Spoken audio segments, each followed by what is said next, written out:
How much control do we actually have over how we feel?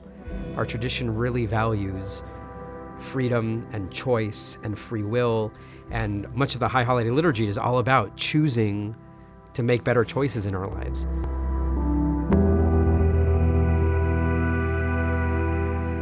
And that led us to ask this question of what makes us human, right? What's the interplay between our bodies, our minds, our spirits, free will?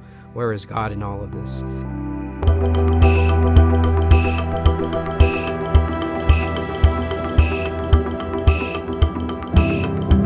It seems like the project of physics is to offer a complete explanation of everything.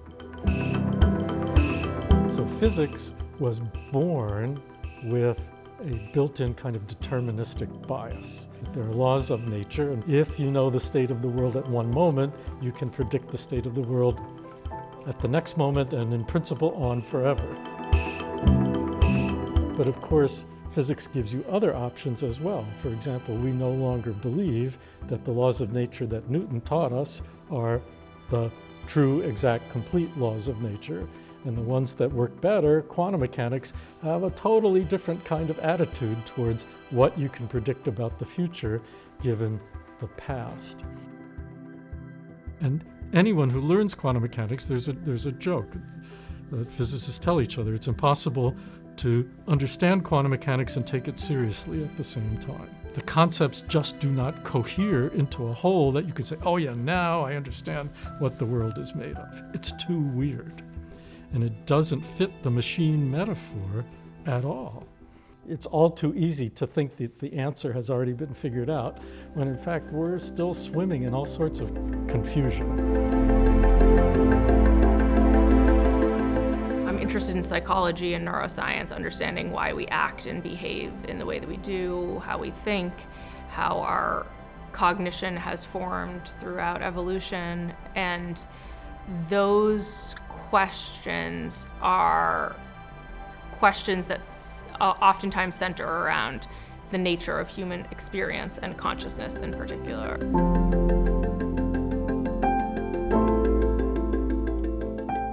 My discipline, many people would say, a lot of our actions could be explained by natural laws. So just as Peter was talking about the natural laws of physics, they can explain everything. I, as a psychologist, happen to think that much of our behavior can be explained by those same natural laws. How we act and what patterns of thought or brain activity creates an action is something that we can trace to the brain. Does that mean we do not have free will? I don't think so at all, and I don't think most neuroscientists would argue that it does. Our tradition emphasizes responsibility, and so we can't just have a society that says you're not responsible for anything anymore, right? We have two holidays, one coming right a month after the other. You have Purim, a holiday that is entirely about Mordecai and Esther and the Jewish people rising and defending and taking care of itself, and God is not present anywhere in the story. And then you have Passover happening a month later, in which Moses is not mentioned in the Haggadah, and it's all about God coming down and taking care of everything for us. Judaism brings sort of all these sort of philosophical, spiritual motifs about free will. Science nuances the conversation and sort of paints the chasm between having total free will and total determinism, and provides us with ways of thinking about how human behavior works.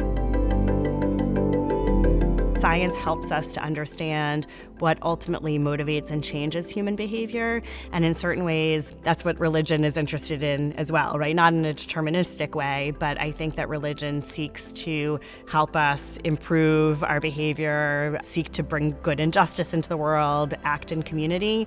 And if science can help us understand how to do that better, then it becomes a tool that religion can use in trying to further some of these aims.